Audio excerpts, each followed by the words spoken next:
is Tony Bryan. He's Director of Osmar Homes. Thank you, Tony.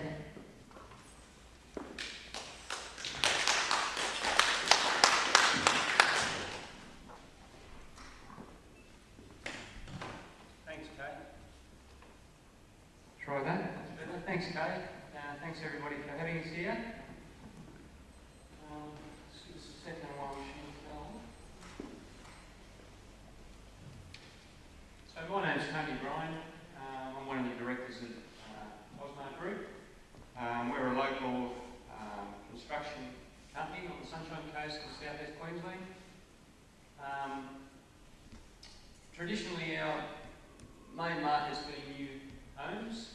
We've got other branches of the country that we'll touch on later, but we build about 300 homes a year, and over the period of growth and over the period of time, our foray into this market has slowly grown. I'm definitely not as experienced as everybody here in this field. We're going through a really steep learning curve that we've really enjoyed. For probably the last 2 years we've worked hard in this housing market. And it's been a continual growth for us and a continual learning curve. I've got a sore hand from taking notes today. You know? Some of the points we've picked up here today are invaluable to help us. When Kay asked us to come along and have a chat, we thought it'd be a good time to talk about a project that we're about to launch and fund and build ourselves on the Sunshine Coast. It's the first of a range of homes we're doing in an accessible range. So you can bear with me for 5 minutes. Just go to run through and have a look at it. And I have to turn it on now.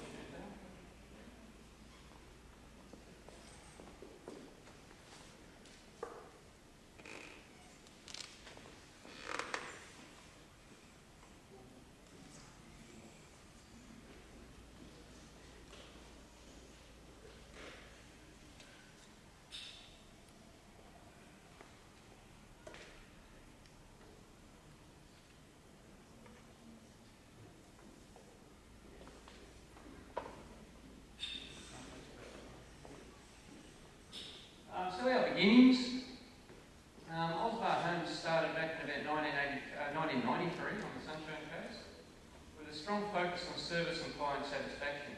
Our reputation grew and we were soon successfully building, which we are now, building about 300 homes a year. We've got a commercial division that concentrates on larger commercial stuff, an insurance division that has grown over the past few years and are now the preferred repairers to national insurance companies, and we're doing insurance repair work pretty well all over Queensland and into northern New South Wales. Because of growth and the split up of our business into business units that we could better manage, we formed what we call the Osmar Group. It was created with interconnected business units, each focusing on specific areas. So Osmar Homes is what we call our mum and dad builds. That's where we focus our main home sales out of. We run 4 to 5 display homes at one time. A busy part of the business that's continually growing. Our Osmar Custom Build is a branch off that allows us to do custom design homes or more architectural design homes through designers that work with us. We've also got Osmar Commercial, which is our larger commercial stuff. Our Osmar Insurance Repairs. Kitchen Works as a joinery that we run to service some of those business units. Velcon is a maintenance and repair company we also run. And Merge is a software company that we use to develop software solutions for all our business units.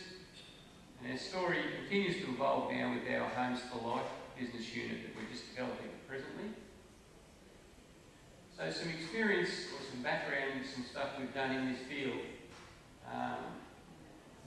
We've had extensive retirement village experience, and that's what's probably led us down this path. 5 large villages we've built throughout South East Queensland over the last 5 years, which is continuing. We do a huge amount of houses through that.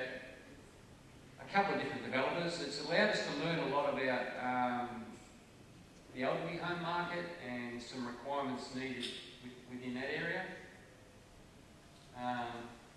And we've done to date about 1,000 homes to various retirement village developers in South East Queensland.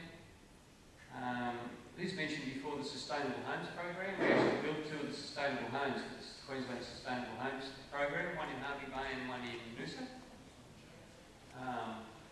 Designed with full accessible and adaptable features, and both homes went on to win major national housing awards. And we were disappointed too when that program wound up because we got heavily involved in it. One of those, that was one down there we did in Noosa. And that's probably where our Homes for Life journey began, and where we realised the real need for these homes. You know, they were open to the public and had double the numbers we get through a normal display home through. So there was a definite interest there. Now, since building the sustainable homes, we've been on a bit of a journey. We put a committee of us together at work that set about researching the accessible home market, which we spent about the last 2 years working on.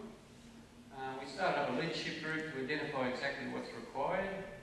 We spent a lot of time collaborating with focus groups, which is how we come about to meet the SCANS crew. Health professionals, individuals, and all sorts of different people that are involved in this area. So what we did was set about to learn from everybody else. From that, we established that there's a huge need for housing, trained building professionals that understand this area. We don't claim to know it all, as I said before, but we're working really hard to learn it. As builders, we're always led to believe that the building code was the be-all and end-all. You know, I've been guilty of that. We grew up with the building code. We refer to the building code for absolutely everything we did. What we did learn from people within this space is that it's really the minimum. You know, the building code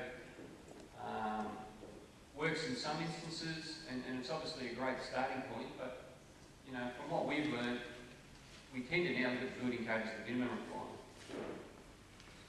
A quick statistic there, and there's been some crappy statistics up before, but this was one that caught our eye reasonably early, and it's estimated that over 122,000 people with a disability will need suitable housing in the next 5 years. So, you know, that's a fairly high statistic. So our aim is to simply provide homes that are for life. We'd like to think you could live in them and adapt them as needed. These homes are designed for easy living, or these homes are designed with easy living features, making it a safe and comfortable home suitable for all ages and ability. We then branded up what we call a range of homes in the Homes for Life series. Our first actions, which we're working on right now, is to build a full demonstration house on the Sunshine Coast. So we're soon to start a home. Our aim is to showcase what's achievable with simple design options, demonstrate what's possible in a normal housing lot and in a normal housing estate. Someone touched earlier on the stock of stuff. You know, they're one of the groups that we work really, really close with every day of the week. House building is one of the groups we're working with on these projects now. We'd like to show how easy it is to build a cost-effective house using smart design and some extensive research.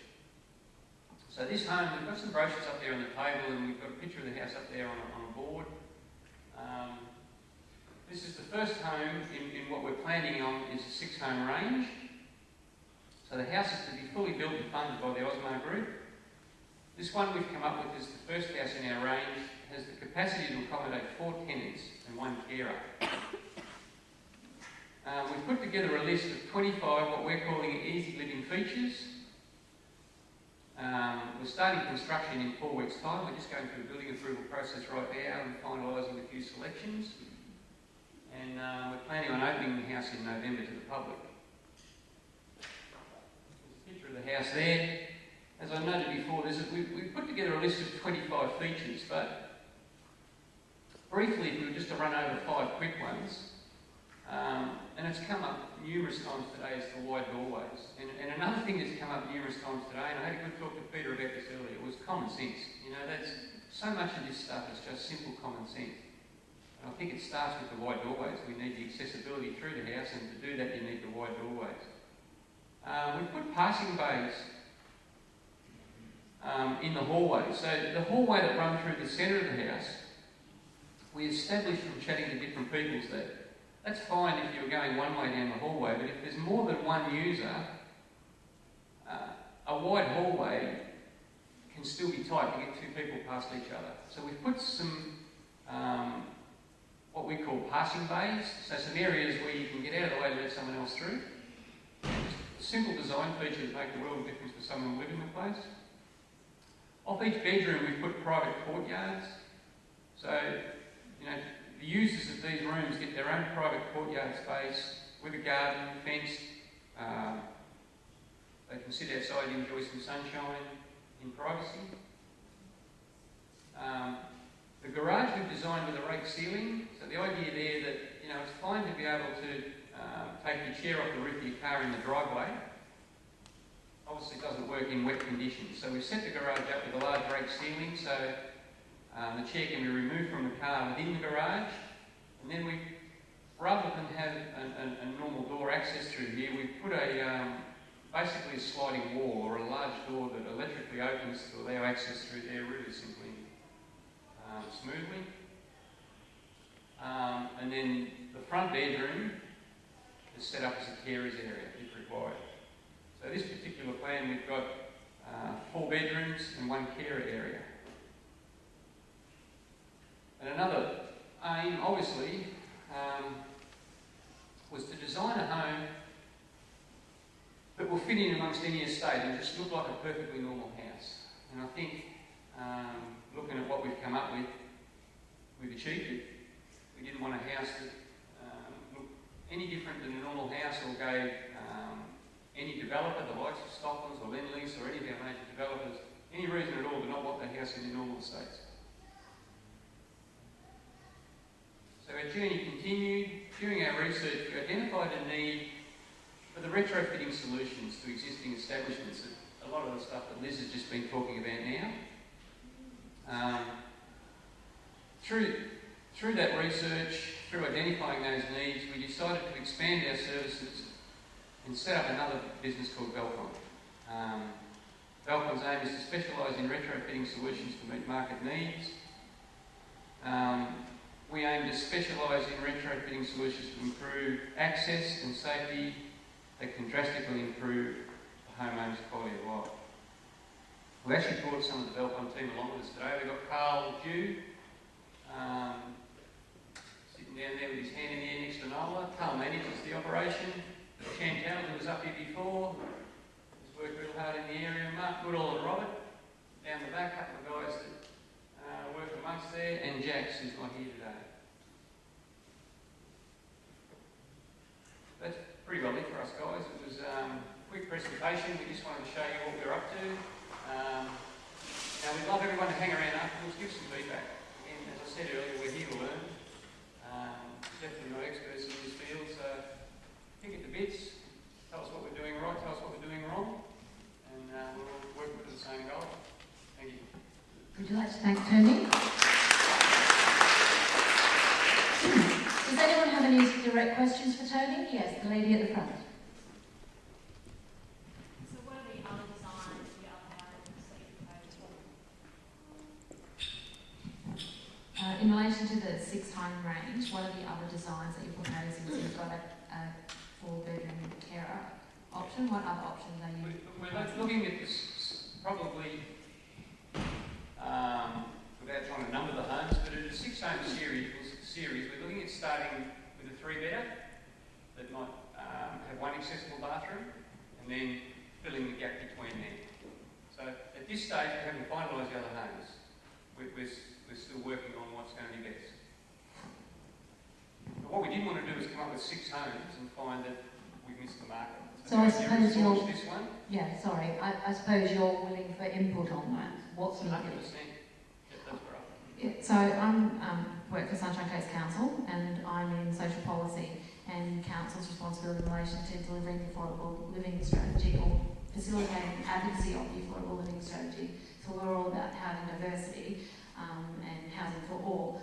So I'm interested in terms of, you know, a project builder delivering on affordable, accessible homes for all people, and obviously making sure that's affordable and ensuring the principles of affordable living, not just the cost of the home, but the ongoing management and maintenance of it. So because I'm thinking about housing diversity for all, and I love your product, but that's a special type of housing form that I know Maureen would be impressed with that form of development. But I'm interested in the different options, because about achieving that diversity of housing and given the comments by a lot of people about the focus on single detached dwelling houses, and our affordable living strategy is about diversity and increasing the attached format and 1 bedroom and 2 bedroom unit stock as part of that process. So that's what I'm really interested in hearing about what you're doing, because coming to market and showing those people those different products is very important and powerful. Basically what we need to do is meet the market. So, you know, the range of 6 homes could be a range of 10 homes if that's what was required. You know, through the groups we work with and through the research we've done, we thought a range of 6 would give enough diversity and enough choice. It's just a matter of filling in the blanks now and working out what's exactly needed.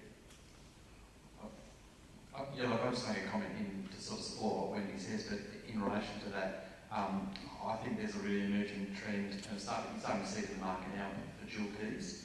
Yep. So, you know, there are challenges within council at the moment about duplexes and the way that I think that will change into the future, and there'll be more duplex style houses that need to sort of look like a single house, and the dual key is a really simple way of doing that. So, for instance, the ability to convert a garage into a single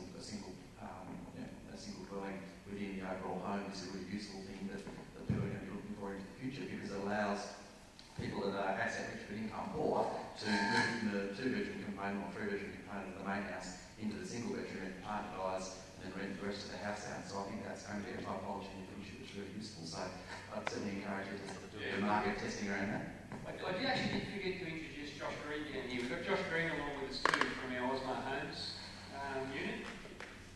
Josh has been involved pretty extensively over the years with a number of developers on the coast with the turnkey product and also dual key and turnkey and duplex. So they go hand in hand with what we're doing. Hi, I'm working in housing, actually been support worker for 20 years working in a home. Your bedroom's off the kitchen, so you're going to have people living in there that are sleeping in and then can hear the kitchen. So think outside the square of not how we would normally design a home. Think of having maybe your kitchen, your lounge and your garage one and the sleeping at the other end, because that's the issues we're having with clients are saying, well, so-and-so gets up at this time. You have your late and night one, so maybe looking around instead of your 4 rooms like that, maybe having your garage in the middle. Yeah, just think outside you think of how not we would normally do about how 4 different people with 4 different sleep patterns work through the home. Yeah, that's good feedback. Appreciate that. We have an ongoing process, and we have tried and ticked every box we possibly could. We worked hard on this place with insulation and some soundproof plasterboard and all sorts of stuff to help with that. One of the big restrictions we have as builders is land size. We are so restricted. We can only work with what we're given. And you know, some of the developers again that were mentioned earlier pretty well own the whole Sunshine Coast. So you know, our first step is to design a product that will fit anywhere, and that brings about its own challenges because you know, as everybody here would know, the land size is getting smaller and smaller. Yeah, that is good feedback, though. Anybody else would like to put a question like that? Yes? I'd just like to ask, financially, how would that arrangement be finalised? I mean, you've got 4 different people, and is that something that people buy that and they own it? And there's a lot of... Yeah, we're putting those options together now. So we're funding this place ourselves. So we're building this as a demonstration home.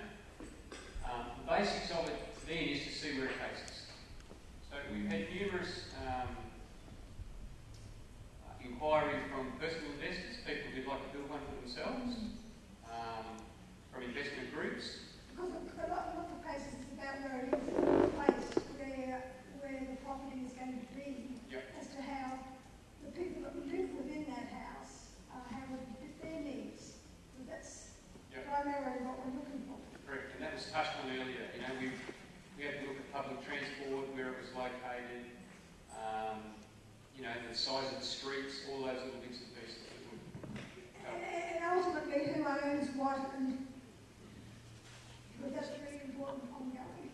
Yeah. You know, if you're renting a property from somebody, or do you have an ownership component to it? I think what will happen with this first one, the plan is to build it, demonstrate it, and go and see where it takes us.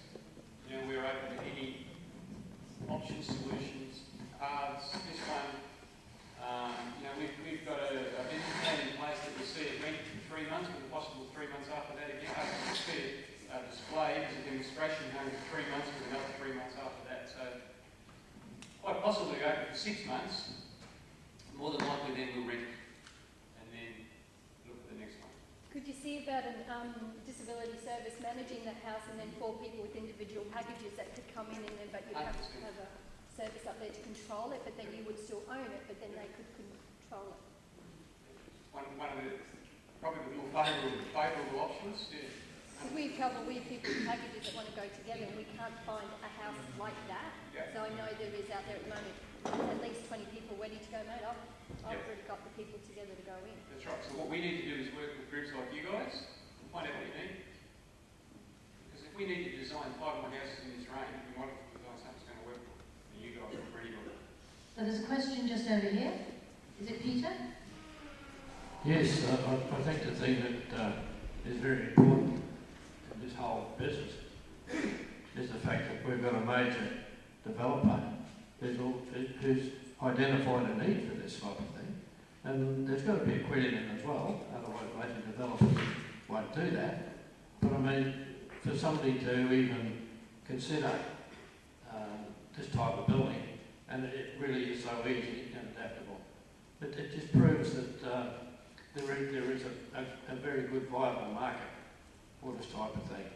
You know, we're all getting older, and we're all going to need something like this very soon. And if Tony's smart enough to provide this sort of product, well, hats off to him, I think. Thanks, Pete. So Tony, basically you're wanting to work with other groups, that's where you're up to at the moment. You designed it well, you're going to put it on the market, see what the feedback Open is. it to the public. For us, we're not calling it a display home, we're calling it a demonstration house. We're trying to just demonstrate to people what's out there, and then take it from there. Okay. So you'd work happily with council or with any groups that would be willing to work with you to see what is needed? 100%. Okay, fantastic, thank you. All right, we might leave it at that, Tony, for now. If anyone would like to speak to Tony, some information over there, and I'm sure Tony would be very happy to talk to you. Thank you very much, Tony.